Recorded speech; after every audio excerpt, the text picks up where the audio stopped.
Yes, Christodoulou here, 2019 European and National Aquathlon Champion in my age group. And today I'm going to talk about open water swim tips and how to get you started swimming in the open water.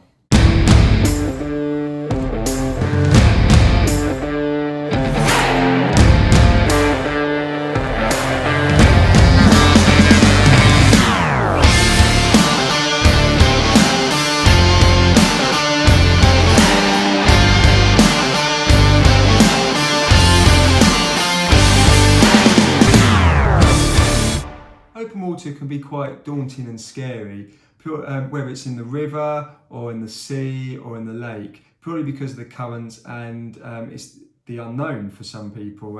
So if it's your first time going out training or even racing, there's a few tips that I would give you to get you started. Now, firstly, I'd recommend if you're swimming in the sea, for example, I would wear a wetsuit. Now, the reason I'd wear a wetsuit is, firstly, it's more buoyant and it's safer. And if you do get into trouble, you can just lean on your back and just put your hand up and someone can come and help you, like a lifeguard can come and help you.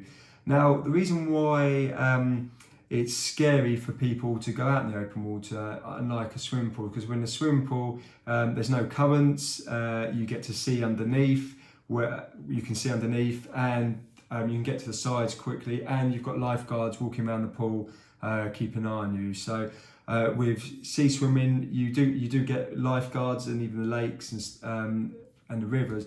But obviously, it can be quite far for them to get to you, and also you can't see underneath, so you can't see the bottom sometimes. So that course can be scary. So after saying that you should invest in a wetsuit because it's safer, so once you've got into the water, I recommend you just tread water for a bit to keep you get the heart pumping and to get a bit warmer first, and be aware of your surroundings, so you know what the waves are like or the currents are like, so you can just have a look and know what to do. I'd recommend, if it's colder in the sea, maybe a thermal hat or gloves, for example, just to keep you a bit warmer. But normally most people will swim in the summer, so the sea does warm up quite a bit to the summer, from June till September time, and September's normally the warmest. So that's one way to look at it. And when you do start swimming, just take it easy. Remember, the currents are random and completely different to the pool, because there's no currents in the pool. So when you are swimming, you've got to be prepared to that waves could be coming into your face, so you've got to be prepared for that. Now, you can swim like what I do: 1, 2, 3, then to the left I breathe, and then 1, 2, 3, and then to the right I breathe. But that's what I do in a pool. So that would be different in the sea, because I might have to stick to one side depending on the waves, and if they're coming at you at a certain angle. When you do go out swimming, just take your time to start off with. Don't go out too fast. Get used to it. There's all sorts of currents, so just getting used to it, and try not to panic. I normally swim closest to the shoreline, so if I do have a problem, I can quickly get there. But as I said, like I mentioned before, you can turn around the wetsuit on your back and put your hand up if you need help. So that's another area what you can do when you're swimming. Now, a good thing what I practice in the pool, and it's important when you do training in the sea, river, for example, is that you will need to sight. So you need to make sure that you're sighting. So practice that in the pool, and you're able to look up and see where you're going. Now, the problem is sometimes with the currents, it can push you like quite far in and quite far out back into land. So you need to be aware of that, and you need to be aware of your surroundings. You haven't gone out too far.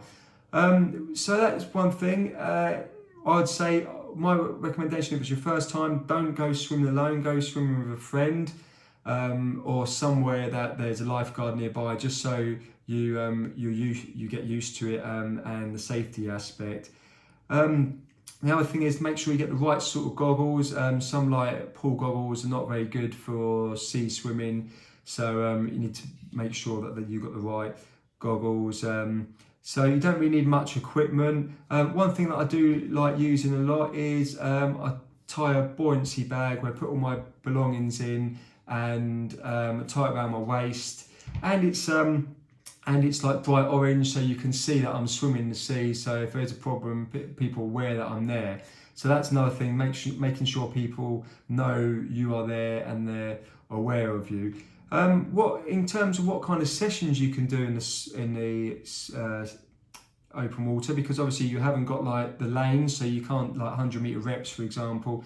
You don't want to keep looking at your watch. Like I swim two places. I swim in the sea, so I swim in Whitstable and Dover, and they both have these set of buoys. And what I do, there's a 400-meter circuit in one of them, so I do 400-meter circuits. I do 400 meters hard, 400 meters easy, so things like that. So don't just go out once you've gone there for a few times. Just don't go out there and swim quite often, just at slow pace, because it might be a bit boring because you can't see anything, and it's really hard to be aware of your surroundings. There's nothing there because you're in the open water.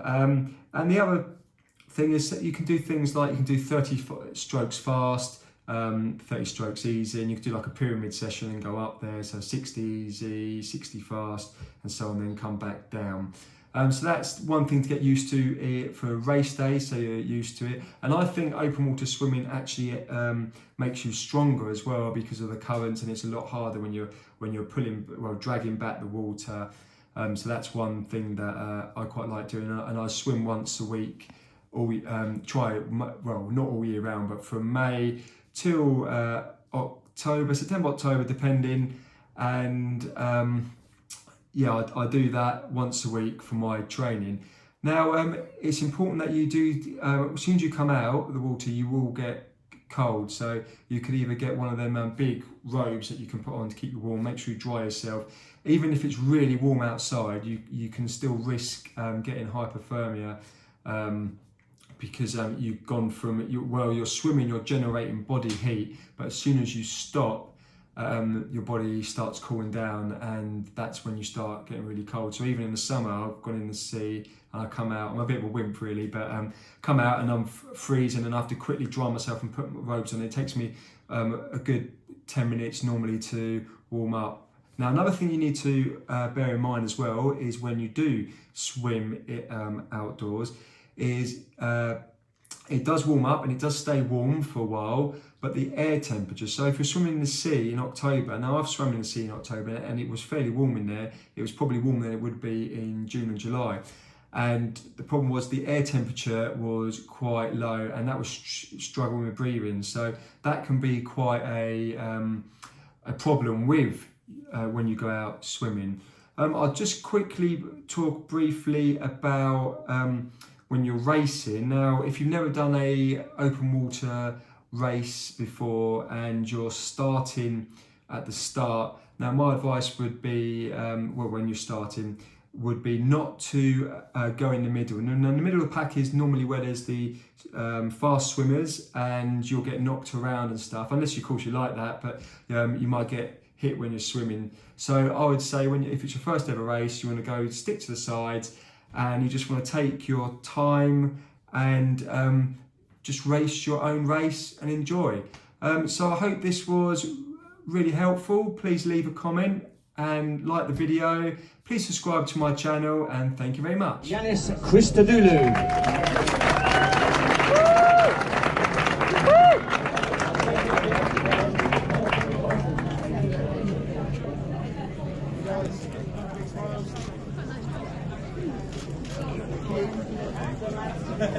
Female 30 to 34 category next.